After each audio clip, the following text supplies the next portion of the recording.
Cuando mi tío se burló de mí frente a todos, nadie imaginó que un simple búsqueda en Google haría que el prometido de mi primo se quedara helado y que toda la habitación descubriera quién era realmente el repartidor de pizzas. Soy Renato. Tengo 27 años. Y sí, durante un tiempo repartí pizzas, pero eso no define ni remotamente quién soy ni la historia completa. Para entender por qué esa noche fue importante, hay que retroceder un poco. Crecí dentro de una familia bastante ruidosa y opinadora. Ese tipo de familiares que siempre saben mejor que tú qué deberías hacer, cómo deberías vivir y hacia dónde deberías ir, aunque no se lo pidas. Especialmente en reuniones familiares, donde la competencia disfrazada de cariño era casi un deporte.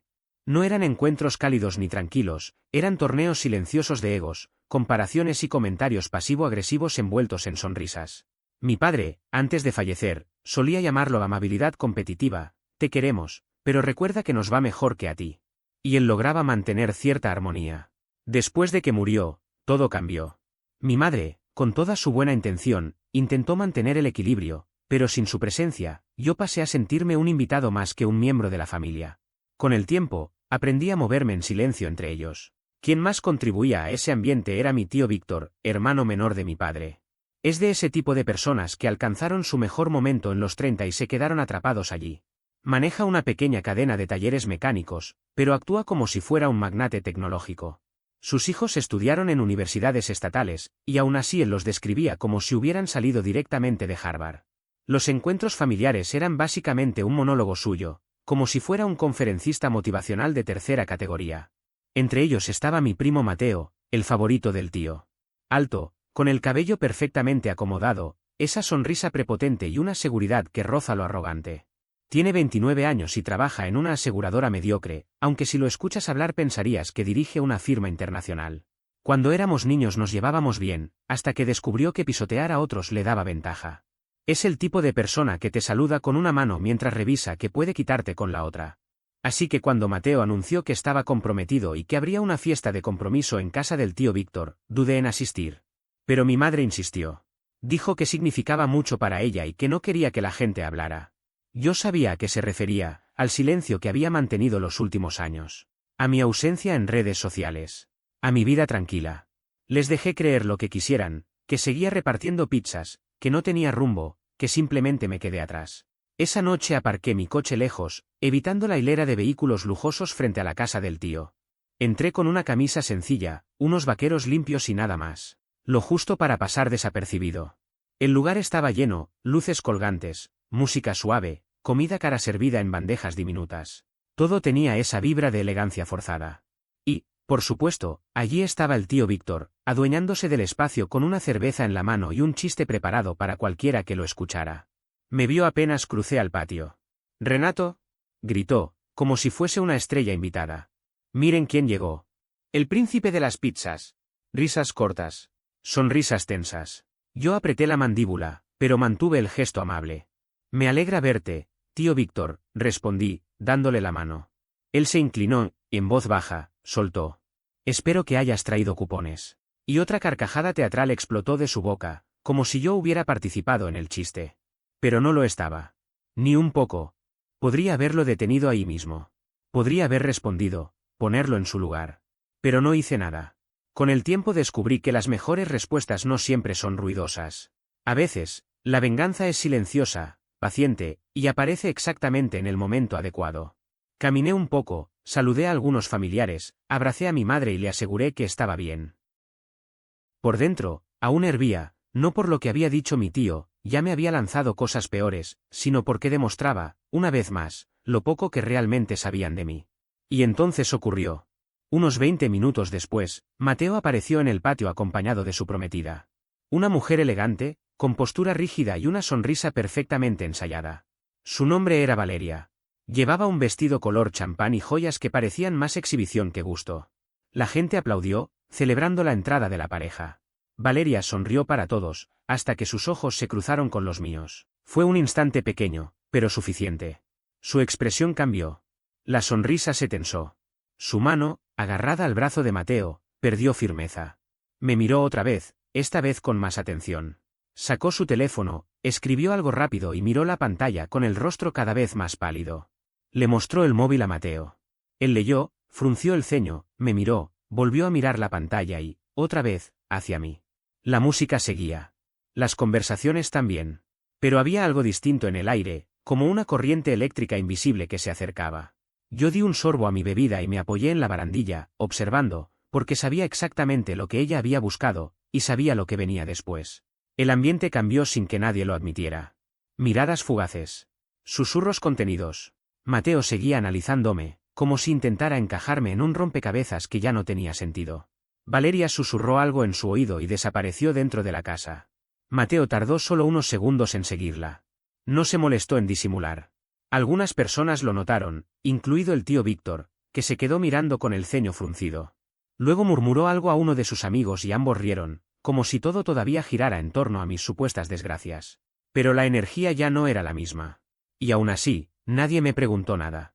Ni qué había pasado, ni si estaba bien, ni qué estaba ocurriendo en realidad. Para ellos, yo siempre había sido un personaje secundario en su propio espectáculo. Uno fácil de ignorar, uno del que podían hablar sin preguntarse nunca quién era de verdad. Entré de nuevo a la casa unos minutos después, solo para buscar algo de beber y tomar un respiro del ambiente cargado. Justo ahí, en el pasillo que conectaba con el baño de visitas, los vi, Mateo y Valeria, muy juntos, inclinados sobre la pantalla del teléfono de ella. La luz del móvil iluminaba sus caras, y la expresión de ambos era idéntica a la que Valeria había tenido antes, incredulidad total. La voz de Mateo era baja, casi un murmullo, pero alcancé a escuchar el final de su frase justo cuando pasé a su lado. Eso no puede ser él, estaba repartiendo hace nada, dijo con el ceño fruncido. Reparte pizzas, por el amor de Dios. Valeria negó con la cabeza, firme. Es él, respondió. No hay duda. Seguí caminando como si no hubiera escuchado nada. Por dentro, el corazón me golpeaba fuerte, pero por fuera mantenía el mismo gesto relajado, frío, calculado. La cocina estaba vacía, por suerte. Tomé una soda del refrigerador y me quedé un momento allí, respirando hondo para centrarme. Sabía perfectamente lo que venía después. No habría gritos ni escenas de dramatismo. Esta familia no funcionaba así. Aquí todo se hacía a fuego lento, sonrisas ensayadas, comentarios sutiles, miradas cargadas de intención. Una especie de tortura social envuelta en cordialidad. Y no tardó nada en empezar. Cuando regresé al patio, todo parecía igual, pero no lo era. Había un cambio casi imperceptible, como una corriente de aire distinta, miradas alargadas, sonrisas tensas, un esfuerzo evidente por fingir normalidad. Personas que conocía desde siempre me miraban como si acabaran de descubrir un secreto y no supieran cómo reaccionar. Tío Víctor observaba más de lo normal, y lo mismo pasaba con tía Rosa, la madre de Mateo. Ella llevaba esa típica expresión preocupada que usaba cada vez que quería sonsacar información sin quedar como chismosa. Me apoyé en uno de los postes cerca de las luces colgantes del jardín y me dediqué a mirar cómo la situación se iba desenvolviendo. Ya no pensaba seguir fingiendo ni mezclándome entre ellos. Fue entonces cuando Mateo apareció frente a mí. Ya no tenía el aire de superioridad con el que siempre se movía. Ahora parecía confundido, incluso molesto, como si yo le hubiera jugado una mala pasada o le debiera alguna clase de explicación. Hola, dijo, con la voz tensa. Hola, respondí, alzando una ceja. Miró a su alrededor, bajó la voz y sacó su teléfono. ¿Me quieres explicar esto? En la pantalla había un artículo de Forbes. Nada demasiado grande, solo uno de esos perfiles laterales que hacen a emprendedores en ascenso. Pero sí, mi foto estaba ahí. Mi nombre. Mi empresa.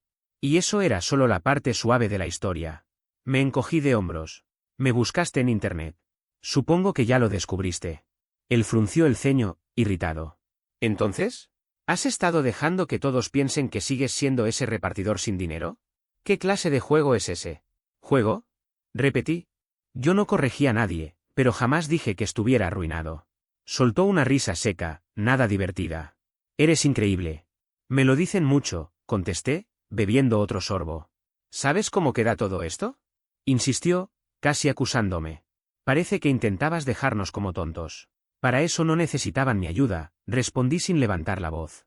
Apretó la mandíbula. Valeria está alteradísima. Dijo que estuviste en un evento tecnológico con Elon Musk el año pasado. ¿Eso? Hice memoria teatralmente. Ah, sí. Fue interesante. Un tipo extraño en persona. ¿Estás jugando conmigo? Gruñó. No, Mateo. Te juro que no. En ese momento apareció tío Víctor, interponiéndose como si quisiera mediar, aunque su expresión no tenía nada de tranquilizadora. Más bien olfateaba algo que le convenía. ¿Todo bien por aquí? Preguntó con una sonrisa inquisitiva. Todo en orden, respondí antes de que Mateo hablara. Tío Víctor me miró como si hubiera descubierto una fortuna enterrada. Escuché que hubo un malentendido, dijo con una sonrisa ladeada. No sabía que eras un genio de la tecnología ahora, Renato. No suelo mencionarlo, contesté. No combina mucho con la imagen del repartidor, ¿no? Esta vez se rió sin burla, más bien con interés. Vaya. ¿Así que nos has engañado a todos? Preguntó, en tono de broma, pero buscando algo. Para nada, dije tranquilo. Ustedes simplemente nunca preguntaron. Podría haber terminado ahí. Debería haber acabado ahí. Pero era obvio que no lo haría. Una vez que Valeria y Mateo contaron su versión del descubrimiento, los demás hicieron lo que mejor se les da, buscar. Un primo encontró una entrevista mía en Bloomberg. Otro localizó una lista de fundadores donde mi nombre aparecía junto al de mi startup, recién valuada en 9 cifras. Y claro, al ver fotos mías en conferencias con ejecutivos conocidos, el aire cambió por completo. De pronto ya no era el fracaso de la familia. Ahora era un factor desconocido. Un elemento que no podían clasificar. Y ahí es cuando todos mostraron su verdadera cara. A la mañana siguiente recibí un mensaje de mi madre. Me contó que tío Víctor la había llamado para ponerse al día y hablar de negocios conmigo. Me reí y no respondí. Pero la ola no terminó. Tía Rosa, mi primo Sergio, incluso Mateo me dejaron mensajes amables, como si siempre hubiéramos sido cercanos. Él incluso dejó un correo de voz proponiendo almorzar para conversar. Rechacé a todos. Pensé que con eso bastaría, pero claro que no. No estaban listos para soltarme. Un par de semanas después llegó una invitación de boda por correo, Mateo y Valeria, etiqueta formal, sin acompañante.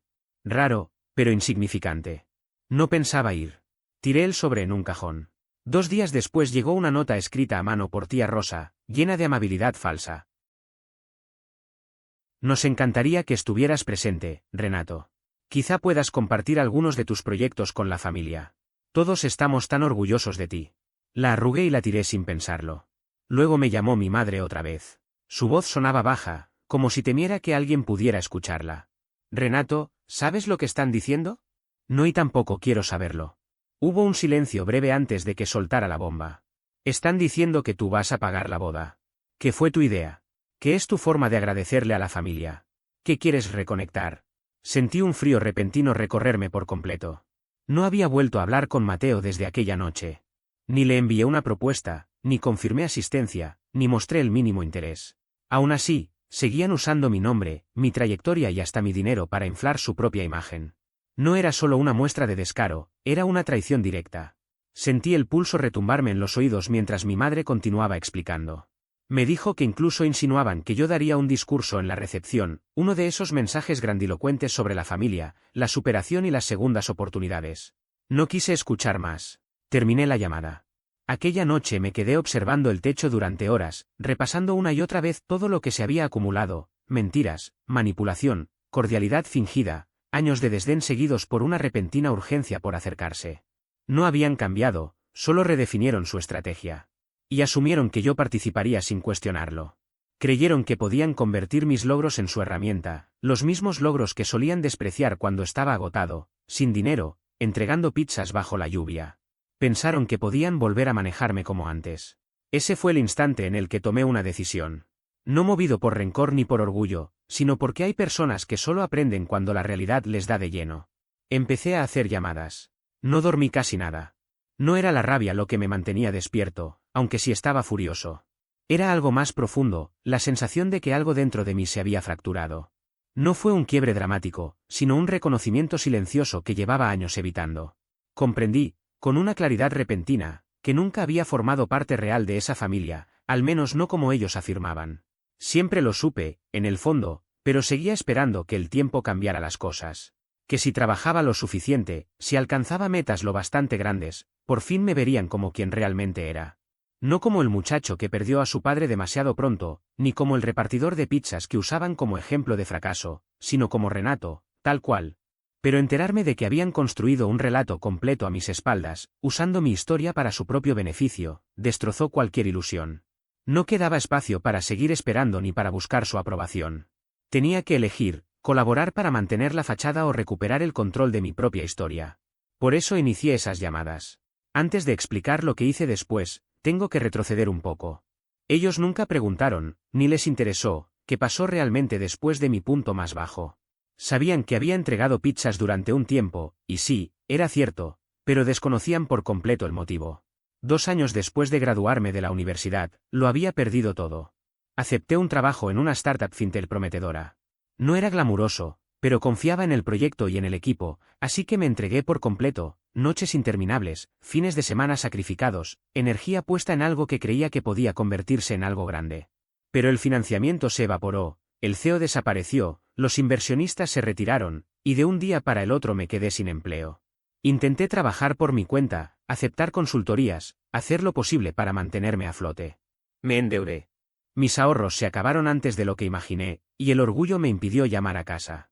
No quería escuchar la condescendencia de tío Víctor, así que asumí lo que viniera. El reparto de pizzas apareció como una opción estable, un pago modesto, pero constante, y lo más importante, tiempo para pensar. Lo curioso es que muchos creen que esos trabajos representan el fondo del pozo. Yo conocí allí a algunas de las personas más íntegras y trabajadoras que he visto. El hombre mayor de los turnos nocturnos que añadía salsa extra por si acaso. La joven que había dejado la universidad y aún así podía desarmar y armar un motor desde cero.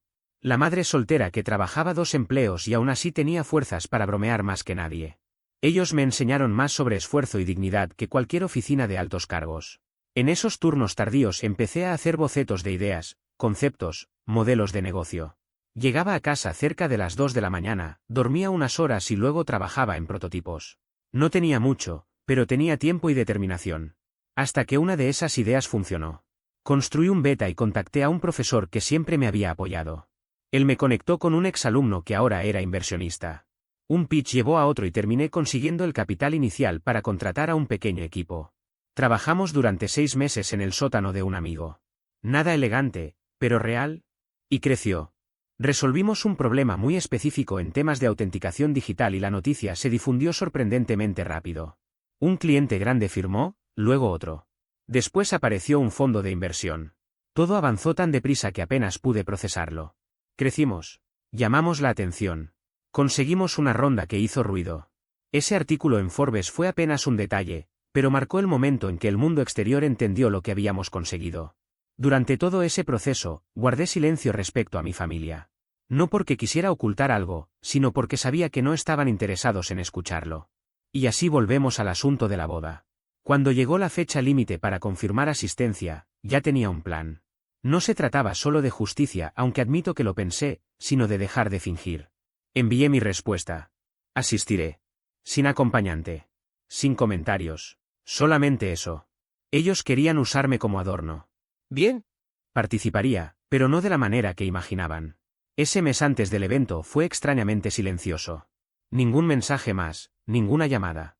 Todo indicaba que estaban esperando el momento de brillar, practicando discursos llenos de falsedad, lo cercanos que supuestamente éramos, lo mucho que me habían apoyado, como la familia siempre permanece unida. Me repugnaba. Por eso recurrí a quienes sí habían estado conmigo. Llamé a mi antiguo mentor, a mis cofundadores y hasta a 3 compañeros de mis primeros turnos en la pizzería. Les conté todo. Y, para mi sorpresa, todos se solidarizaron de inmediato. Nos reímos, elaboramos ideas, incluso surgió la broma de llevar una pizza a la recepción para dejar claro que no me avergonzaba de mis comienzos. Pero detrás de la risa había algo más firme, apoyo genuino. Eran personas que me habían visto caer, que habían presenciado cómo me reconstruí desde cero y que no necesitaban titulares ni publicaciones en redes para validar lo que había logrado. Había algo reconfortante en saber que, al menos para algunas personas, la verdad siempre había estado a la vista. Por primera vez en mucho tiempo, me sentí firme, como si por fin estuviera pisando suelo estable. Pasé años persiguiendo logros, creyendo que alcanzar metas profesionales llenaría el vacío que dejó la ausencia de mi padre, los comentarios hirientes de la familia y esa expectativa silenciosa que siempre noté en los ojos de mi madre. Pero con el tiempo comprendí que el éxito no repara nada por sí mismo. Las personas lo hacen, las auténticas. La noche previa a la boda viajé y me instalé en un hotel sencillo, ubicado al otro lado de la ciudad. Nada que ver con el resort lujoso que habían elegido para sus invitados preferidos. No buscaba canastas de bienvenida ni branches exclusivos. Solo quería llegar como quien soy, sin convertirme en un accesorio de nadie. Me vestí con un traje negro liso, sin corbata ni marcas llamativas, solo líneas sobrias y una confianza silenciosa. Y sí, llevé conmigo algo más, un sobre pequeño, firme, bien cerrado. Pero eso vendría después. La ceremonia en sí no tuvo nada memorable. Mateo se plantó frente al altar luciendo una sonrisa exagerada, casi como si creyera haber ganado una especie de premio. Valeria estaba impecable, tan pulida y perfecta que parecía un personaje ensayado. Sus votos sonaron como frases recicladas que podrían haber servido para cualquier pareja. Nadie se equivocó, nadie rompió en llanto y las fotografías salieron tan posadas que perdieron cualquier sentimiento real. Exactamente lo que imaginaba. El festejo continuó en un viñedo a las afueras de la ciudad, lujoso, recargado, lleno de rosas blancas y música de cuerdas. El típico lugar donde reír demasiado fuerte parecía una ofensa. Me mantuve al margen durante la primera hora, observando cada detalle. Tío Víctor iba de mesa en mesa con la energía de alguien que dirigía una campaña política, estrechando manos, presumiendo lo unida que era nuestra familia. Tía Rosa brindaba con desconocidos, colándose en cada foto como si fuera la verdadera protagonista. Mateo caminaba por el salón con un aire de suficiencia casi teatral, como si al fin se hubiera convertido en aquello que siempre quiso aparentar. Sin embargo, al notar mi presencia, su expresión se tensó durante un segundo antes de recomponerse y avanzar hacia mí con los brazos abiertos. Renato, saludó, fingiendo cercanía. Le devolví una inclinación mínima de cabeza. Mateo. Qué bueno que viniste. De verdad, me alegra, insistió él. No me lo perdería, respondí. Se movió inquieto, buscando un rincón menos visible. Solo quiero aclarar lo que pasó después de la fiesta de compromiso. Creo que hubo cierta confusión. ¿Confusión? Repetí. ¿Te refieres a cuando empezaste a decir que yo estaba financiando tu boda? Su sonrisa se vino abajo por un segundo. Eso no fui yo, te lo juro. Fueron mis padres, querían mejorar la imagen familiar. Ya sabes cómo son. Asentí despacio. ¿Entonces, no estás molesto? Preguntó, bajando el tono. Un momento como este puede ser beneficioso para ambos. Buenos comentarios para ti, buena imagen para mí. Todos ganan. Y ahí lo entendí. No me veía como persona, sino como un recurso, una historia para contar, un logro ajeno del que colgarse. Me acerqué un poco más. No te preocupes, Mateo, le dije. Tengo algo especial preparado. Sus ojos se iluminaron, creyendo que al fin había cedido. ¿De verdad? No respondí. Solo regresé a mi asiento, cerca del sobre que seguía guardado en mi chaqueta. Porque cuando reconstruyes tu vida desde cero, descubres que puedes decidir quién merece estar en tu mesa, y quién no. Nunca lo había visto tan altanero como durante su propia recepción. Caminaba entre los invitados como si fuera algún tipo de príncipe, repartiendo bromas internas con gente que apenas conocía, actuando como si su apellido tuviera algún peso fuera de ese viñedo. Aquello no era una celebración del amor, era un escenario. Y Mateo, como no, disfrutaba ser el actor principal. Pero esa noche yo no era un invitado más. Era la variable impredecible.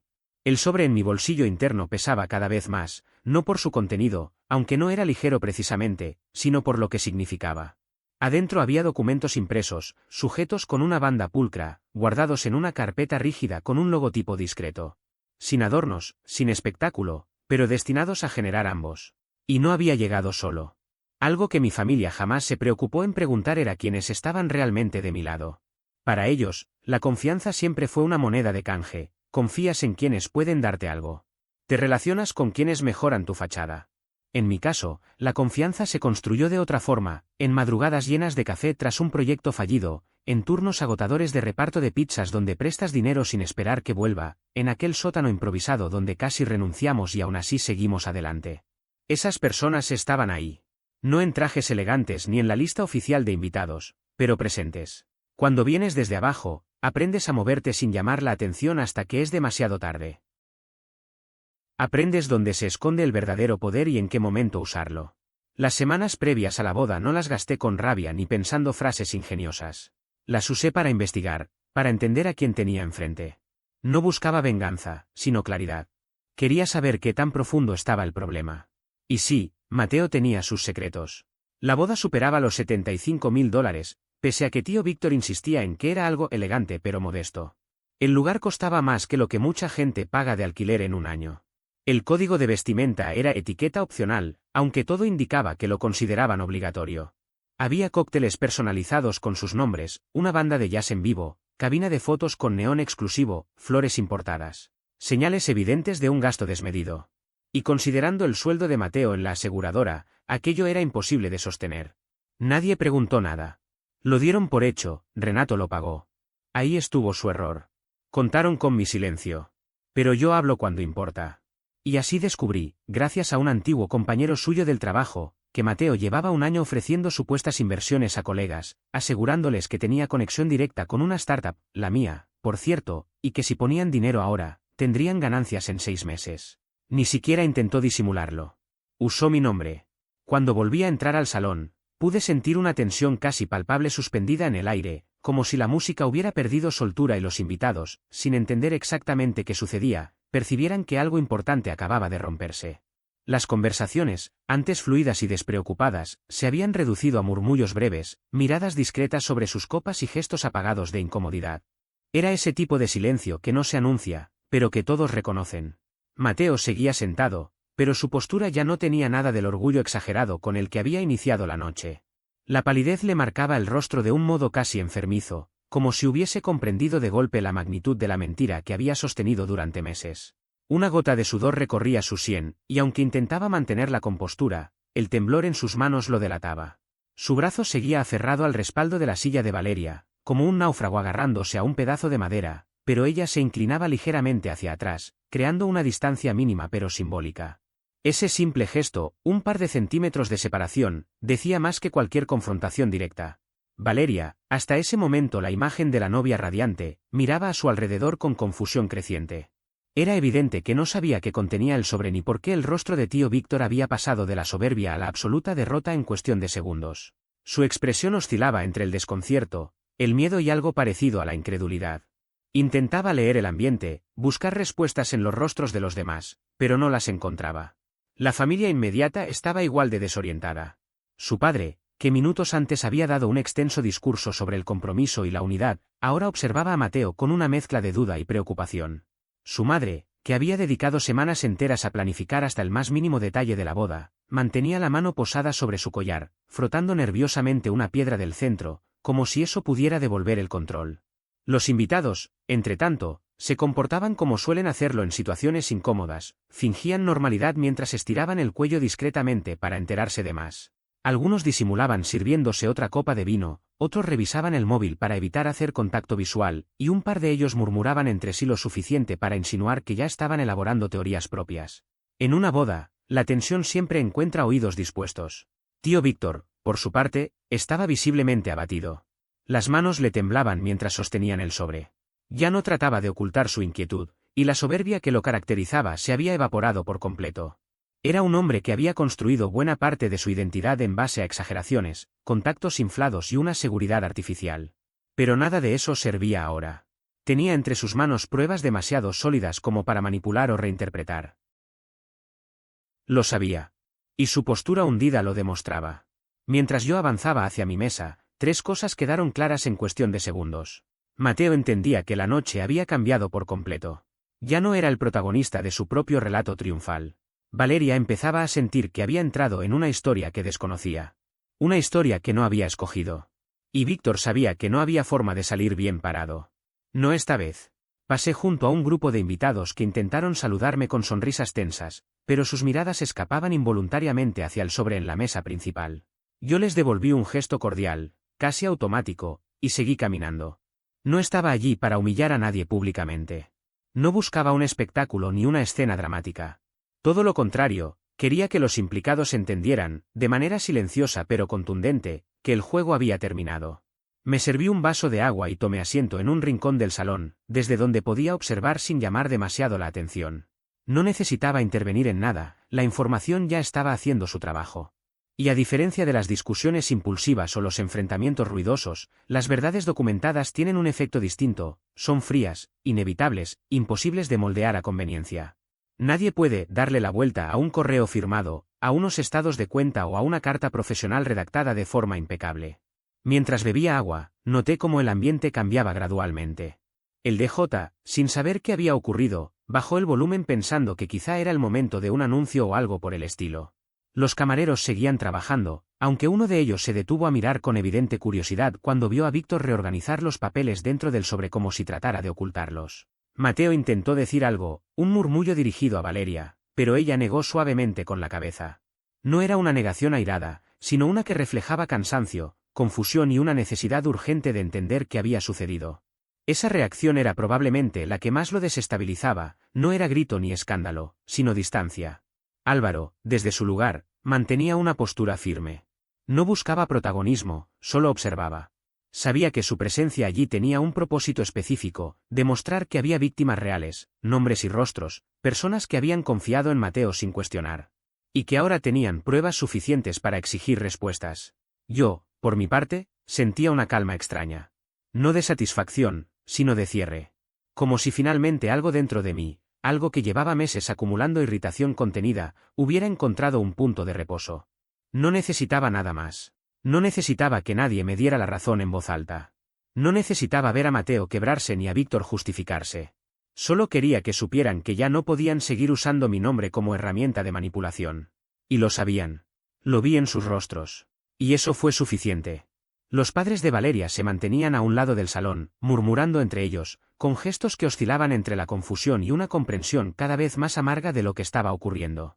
Cerca de ellos, tío Víctor permanecía rígido, hojeando una y otra vez las últimas páginas del documento, como si insistir pudiera cambiar lo que estaba escrito.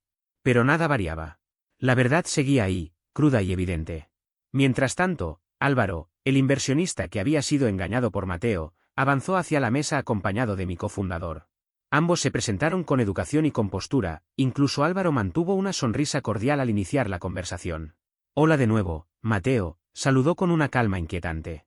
Qué casualidad encontrarnos aquí. La reacción de Mateo fue inmediata, se levantó demasiado rápido y el movimiento derribó su propia copa. Álvaro, ¿yo? ¿O puedo explicarlo? No hace falta, interrumpió Álvaro, levantando la mano. No vengo a discutir. Solo quería informarte que ya inicié el proceso para presentar una denuncia por fraude ante la SEC, y mis abogados están preparando cargos civiles. Pronto tendrás noticias de ellos. Espero la restitución completa de los $25.000 que entregué bajo información falsa, además de los daños correspondientes. El rostro de Mateo perdió todo color. Miró a su padre buscando apoyo, como un niño suplicando permiso para llorar. Pero tío Víctor ya no simulaba protegerlo. Permanecía allí, inmóvil, con la mandíbula caída, viendo cómo el castillo de ilusiones que había construido durante años se desmoronaba sin remedio. Ese era el problema de personas como él, mientras controlan la versión de los hechos, actúan seguros y arrogantes. Pero cuando les quitas el guión, se quedan sin rumbo. Álvaro giró hacia tío Víctor. Usted garantizó por su hijo. Me aseguró que Renato respaldaba personalmente la inversión. Incluso le dijo a mi esposa, durante aquella cena, que estaba ayudando a estructurar el calendario de pagos. Víctor abrió la boca, pero no logró emitir palabra. Tranquilo, añadió Álvaro. También recibirá una copia de la denuncia. Solo es un procedimiento estándar. El salón quedó totalmente en silencio. No había música ni charlas de fondo. Incluso el personal del evento se detuvo en los bordes del recinto, conscientes de que estaban presenciando algo delicado y a la vez devastador. Entonces avancé hacia Mateo.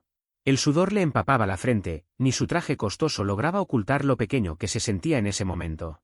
Abrió la boca, seguramente para rogar, mentir o improvisar alguna excusa, pero levanté la mano y no le permití continuar.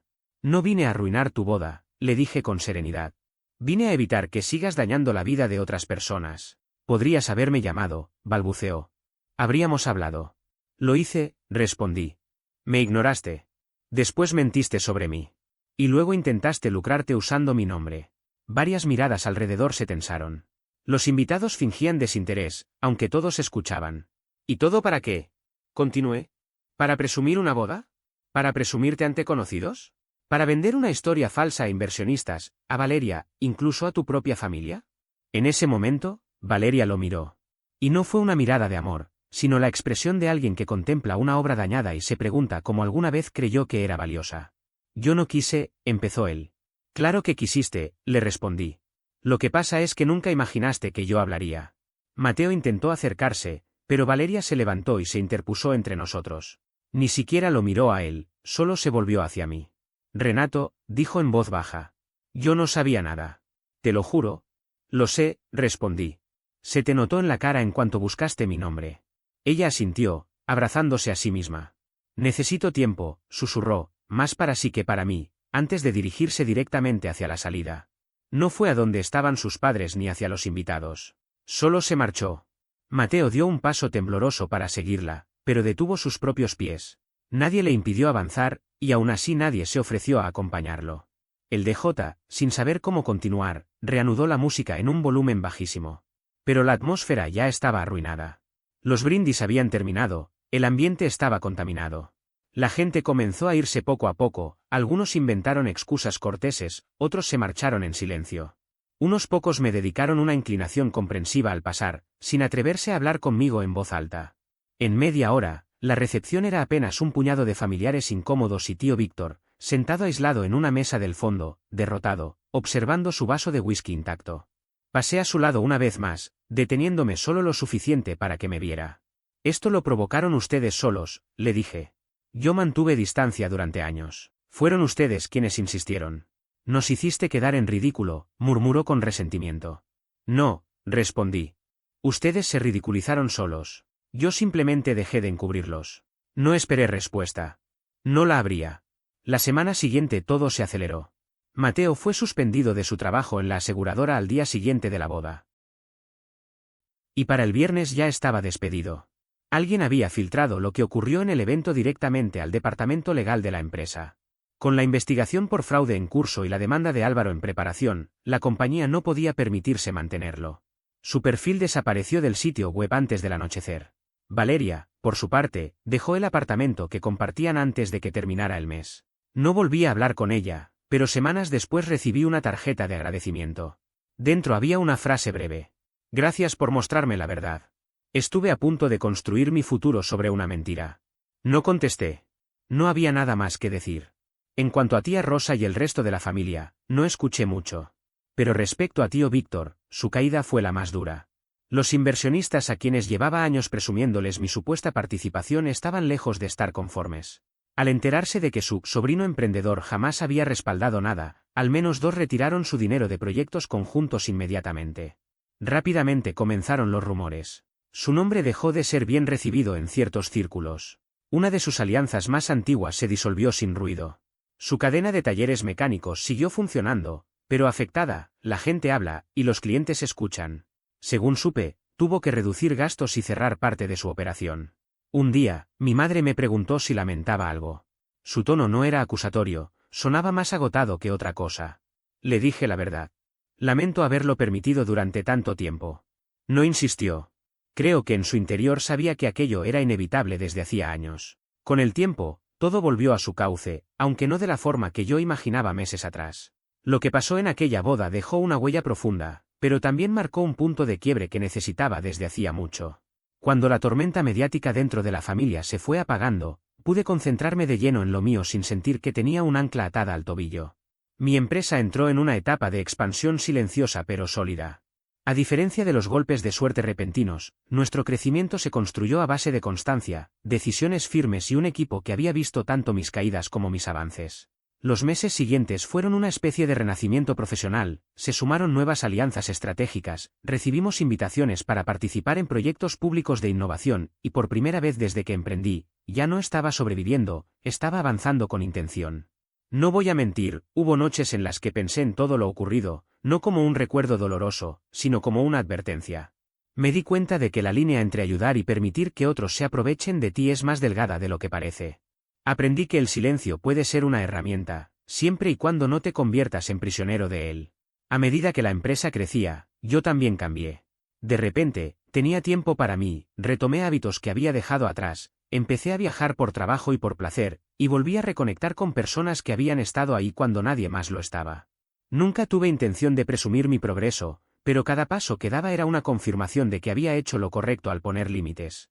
Ni Mateo ni tío Víctor volvieron a buscarme, y no lo esperaba. Sus vidas siguieron un rumbo distinto, uno que no me corresponde juzgar. Yo, por mi parte, me quedé con algo simple pero esencial, la claridad de saber quién soy sin necesidad de validación de nadie. Y aunque mi historia con ellos terminó aquella noche en la boda, mi vida siguió adelante con una fuerza que antes no reconocía en mí. No fue venganza lo que me movió, ni orgullo. Fue la comprensión de que crecer también implica soltar. Y que, a veces, el verdadero cierre no llega con una conversación ni con un perdón explícito, sino con la tranquilidad de seguir caminando sin mirar atrás.